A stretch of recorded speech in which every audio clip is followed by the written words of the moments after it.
كم زك بهالسميع تفلترو فقرسي بوشتيو فقر بلبيو ويدما فقري وانو أبلب خايم به سبب زريء كان جري هوني حد سوات بتعم يفكر يوم جنيه الرأي منام لبها النجر سميع تفلترو أنا بتعمل أسحق النجر زيو سب كستوعل تزايدليو سب عينو نحر عمي تخوينو بقى منم نجر كالرأي خلا لما عن تلخوانا كنجر كل دلخ حساب نهني أقدم مجن سلام كبلك سلامات كورات تختاتلتي لما عن تلهم تلمود الفقراوي هو تخن كتكم يلا لحسب هو حساب حيز الخدمة يعني أخو زي فيديو زي سكعمة رشابة مكتتال كازي فيديو كتكما جبجايو لزي channel حدش تلخون هنجن زا channel زي سبسكرايب لا قبرهم بيتسب نكتخوناني بفقري قابزكن لخو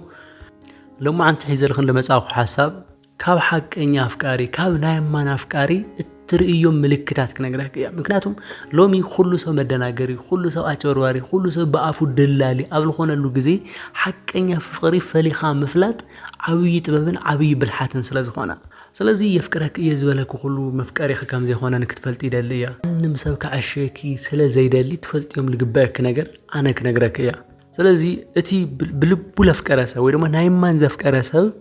كبلو من كخونو من زغبا نغر كنغرك يا اتنا مجمريا ነገር አብዘይ ምልከቶ አብዘይ ጉዳዩ በአኺ ይحرقን ይحጎሰን خمز انت ኮይኑ በቃ ሐቀኛ አፍቃሪ ሆይ ምክንያቱም እትስኺ ዝረኸበክ ነገር እትስኺ ዝገጠመክ ነገር ንዑ አይ ምልከቶን አው ዝፈጥሮ ምንም አይነት ረብሓ የለን ምንም ነገር ተጠቃምነት የውሉን ግን ለአኺ ዝኾነ ነገር ስለዚህ ተጋበረልኺ በጣም ይحጎስ ወይ ደማ ዝኾነ ነገር ስለዚህ ጎደለኪ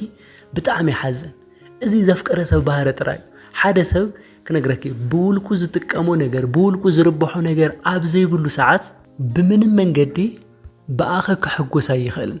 ምክንያቱም ሓደ ኩሉ ሰብ ብረብሓል ተታሐዘ ሰብ በዘይካ ዘፍቀረክ ወድ ማለት እዩ ዘፍቀረ ሰብ ግን ሰሓቅ ደስ ይብሎ محጓስ ያሐጉሶ በቃ ተሐጉስ ከክረይክ ተሎ ደስ ይብሎ ድማ ሓዚን ተሪክ ድማ ይርበሽ በቃ ብልቡ ዘፍቀረ ሰብ ሃምዛ አይነት ሰብ እዩ ካው ድማ ተخላይ በቃ ያአምነኪ ሓደ ሰብ አፍቂሩ ከኒዮ ማለት ካብቀን እዚ ተላዓለ ምናምን ምጥርጣር ምናምን ከሊ ይኸሊ ነገር ግን በአብዩ እትዝበልኸዮ አሚኑ ይንቀሳቀስ አሚኑ ይገብር ኸዝና አብነት እትናገርዮም እትብዩ ሐሳብ እትገብርዮም ነገራት በሙሉም በቃ ደስ ይልዎ እና አመነኪ ምሳኺ ይኸውን እዚ ፍቅር እዩ ከነግረኪ ማንንም ሰብ ንማንም ናይ ምእማን ግዴታ ይውሉን በተለይ ደማ ሐቀኛ ፍቅር ዘይውሉ ምሳኺ ዝኾነ ረብሓ ካብ ዝኾነ ረብሓ አንፃር ዝቀርበክ ወድ እንድሕርሃል ይኾይኑ እዚ ሰብ አያምነክን ብምንም ተአምር ከአምነከ ይደል አብዙ በጣም በጥንቃቄ ተሰምዕን ይደልያ ሓደ ሰባት ፍቅሮም ዝገልጽሉ መንገዲ በምንጭናጭ በመቅና በመጥርጣር ዝኾነ ምናም ነገር ክረኹ በምድላይ ሃምዛ አይነት ሰባት ነው በቃ ከፍቅሩ ተሎ ኦብሰስድ ዝኸውን በቃ መሳኺ ሙጥኝ ይሎም كل ነገር መፈናፈን ዘስኡኑ ሰባት አሉ እዚ ባህሪኦም እዩ ናይ ዝኾኑ ሰባት ባህሪ ከምዛ አይነት አሉ ግን እቲ ሐቀኛ መፍቀር ግን ከነግረኪ ማለት እዩ ያአምነክ እዩ በቃ እሱ ዝወልኽዮ ነገር አሚኑ ይኸይድ እዚ ማለት አሚ መስሊክ ከዚ የፍቅረካ የክትብሉ የተለኺ በቃ አሚ ያአምነክ በዘይ ምንም ጥርጥር በዘይ ምንም እንትን መባል ልቡ ድርብ ይብላልኺ ስለዚህ እትመበል ካላ እትመበል ሳልሳይ ድማ ሓዳር ንግበር ይብለኪ ሓደ ሰብ ናይ ማን እንደሕረፍኪሩ ኮይኑ በቃ ምሳኺ ክነብር ካብ ምድላይ ትልዓለ ምሳኺ በሓደ ዘንብሮ ነገር እዩ ክገብር ዝደሊ በቃ ዘፍቀረ ሰብ ምሳኺ ምዃን ምሳኺ መንባር ምሳኺ ዘመኑ ሙዳ ከምዛ አይነት ስምዒታት ስለዚ ስምዕዎ በቃ በሓደ ንበር ክብለክ ይኽእል በሓዳር ንግበር ክብለክ ይኽእል ምንም ነገር ይቅረ ብቻ በሓደ ንኾን ክብለክ ይኽእል ማለት ፍቅሪ ናይ ባዕሉ ዝኾነ ዓቅም ነው ናይ ባዕሉ ዝኾነ ፓወር ነው ብዙሕ ሰባት ሪኽ ትፈልጥሩ ብዙሕ እቅድ ነይሩዎም ብዙሕ ሐሳብ ብዙሕ ራእይ ነይሩዎም ግን በቃ ዝኾነ ሰብ ፍቅሪ ሒዝዎም በቃ ቶሎ ለሓዳር እትውሉ በቃ ኩሉ ነገር ሕድግድግ ገቢሎም ናብሮም ምግባር ዝጀመሩ እዚ ናይ ፍቅሪ ኃይል እዩ ንሓደ ሰባት በቃ የፍቅረካ ምበሃሃል ጥራይ ፍቅሪ ዝመስሎም ስለዚህ ሓፍተይ ክነግረኪ ፍቅሪ በኃይል ይዝምራሕ ፍቅሪ ኃይል ነው ፓወር ነው ኢነርጂ ነው ሶይልኻ በአፍ ብቻ ምድላል በአፍኻ ብቻ ከምዚ ምበሃሃል ጥራይ የሆነ ፍቅሪ እትመበል ራው አይለለክ ነግረኪ የማኸረኪ ወይ ደማ አማኸረኒ ይብለኪ ማለት እዚ ሰብ እዚ ካባኺ በአእምሮ ብልሓት ወይ ደሞ ብጥበብ ዋይዝ በመሆን መውጽእ መተይ በመፍላት በመናምን ንይሱ አይኾነ ግን ልቡ ንዓኺ በጣም ከምዓዊ ሰብ ገይሩ ስለዝተቀበለኪ በቃ ዝኾነ ነገር ቅድሚ ምግባሩ ንኣኺ ይውግኣክ ከምዚ ክገብር ደሊስ ከመይ ትርእዮ ኢሉ ከውግኣክ ይኽእል እዩ ንዕስቲ ዝኾነ ነገር ከውግኣክ ክደልየሉ ዝኾነ ነገር በቃ ናብ ባዕሉ ጉዳይ እዩ ናብ ባዕሉ ህይወት እዩ ብዛዕባ ቤተሰቡ ክኾን ይኽእል ብዛዕባ ስርሑ ክኾን ይኽእል ብዛዕባ ትምህርቱ ክኾን ይኽእል ብዛዕባ ዝኾነ ነገር ብዛዕባ ስርሑ እውን ክኾን ይኽእል እዩ እስኺ ኣብ ህይወቱ ቅድሚ ምንባርኺ ባዕሉ ዝውስን ዝነበረ ሰብኣይ እስኺ ናብ ህይወቱ ቅድሚ ምፍላጥኹም ቅድሚ ምእታውኺ ባዕሉ ዝገብር ዝነበረ ሰብ በቃ ኸዚ ምሱ ስለ ዝቃረብኺዮ ስለ ዝተፈላለጥኹም ወይ ደግሞ ስለ ዝፈለጠኪ ዝኾነ ነገር ክገብር ከብል ተሎ ለኣኺ ይውግኣኪ ሃምዚ ክገብር ደሊስ ሃምዚ ዶ ክገብር ኾን ሃምዚ ዶ ክኾን ይኽእል ኢሉ እስከነ መፍትሒኡ ግን እስኺ እዚ ግበር ንክትብልዮ በቃ ይደሊ እዚ ዘፍቀረ ሰብ እዩ ባይዘወይ ምክንያቱም ፍቕሪ ክሕዘካ ተሎ ነቲ ዘፍቀርካዮ ሰብ ልዕሊ መጠን ስለ ዝርኢካ ልዕሊ ዓቕሚ ስለ ዝርኢካ ካባኻ ዝሐሸ ኮይኑ ስለ ዝርኢካ ريخي أبي هو تخن السخون كم دعينة ملكتات تاريخي بقى يفكرني أنس كاو بالعلدية بلح خوينا كاو بالعلدية فلات خوينا الخي كونشيس كتخونن فلات كتخونن نيكي ريخي فقر بعلو مالتي اللي قلت قالوا بهرني هو يسي حدا سوات تبأستي غرغرات نيروم فقر مسحازوم أفقراو هيوت مساتي مثل خونه تقول مكررها مسجمرو بقى هدء زورو سبات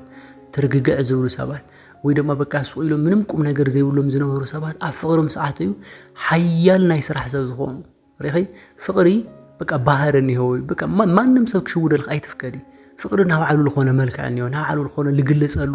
ልረአየሉ ወይ እንዮ እዩ ፍቅሪ ናብ ባዕሉ ዝኾነ ኢነርጂ እንዮ እዩ ዳስ ዋይ ኮ ፍቅሪ ስለላይ ንረአኮ ችግር ልፍጠርሎ ስቆይልና ነቲ ሰብ ጥራይ እንጥምቶ በቃ ስለዚ ፎተናዩ ጥራይ ዝፎተየና ይመስለና ስለዚ ፎተናዩ ጥራይ ዘፍቀረና ይመስለና ስለዚ ሓፍተይ ክነግረኪ أقدم خذ خونا سوفوتين أفكرون قدم موالخي ناي فقري بحري كتفلت كتخلنيك فقري بدلاي قصري فقري يقريبل فقري يرحرح فقري كاباية تبلس كاباية تحشبل فقري كبعلو بالعالي نعاخ نقبلك يجبر همز عين نجارات كتفلتنيكي اتمبل حامشاي لا زفر حك ندحر خوينو زفر حك مالت لايك خونا نجار كجبر لي لمن تايلي جبرخ لمن تايلي لي خدخا كتولو يتلخ ويدو مو سبك بلو تلو أي كي تقاتلني لسبيتي كدبراي سبيتي تخريني يا سبيتي ويلا لا مسأم الدهامز كتخون تغليا كي دبرا إلا ولا لخونا لعاخل اللو فاليو عوي مخان كريك تلو إذا فقريو حفتي كنقرأكي بفلاي دما عواخي منم تقعتنيا زي خوانسا منم سخ سابورت زي تقبريو بزي فقر منم زي تبيو سب كفرحك كقبلك كخبرك تلو إذا فقر مهانو كتفلت كتخلنيك مالت فقراوي هيوت بقى صبو زخون طعنا زلو زخون هلز زخون كنغركي فقر بجاله مسرته كون تلوي مالت خالي زدليو نغرات አለው ግን መሰረቱ ግን ፍቅር ኮን ከለንዮ ሓደ ሰብ በብዙሕ ጥቅም ቀሪውኪ ፍቅር እንድሕር ዘይብሉ ናይ ህይወቱን ይመሳቀልዩ ናባዓሊ ህይወቱን ይመሳቀልዩ ስለዚህ እንድሕር ልፈርሐ ኮይኑ ለኽብረክ ኮይኑ ሓዳር ንግበር እንድሕር ልብለክ ኮይኑ በአኽሊ ሕጎስ ለሓዝን እንድሕር ኮይኑ ዘማኽረክ እንድሕር ኮይኑ እዞም ምልክታት እንድሕር ትርለኽ ኮይኑ ናይ ማን ለፍቀረክ ወዲዩ እትና መጨረሻ ለለ ፍቅሩ ብዝርአ መንገድ እንድሕር ልገልጸልኩ ኮይኑ ከነግረክ ኣብዚ ኣወላት በጣም ይኹን ትሽወዳ በቃ ተሰምዖ ነገር ጥራይ ሃም እኹል ይኹን ተሓስቦ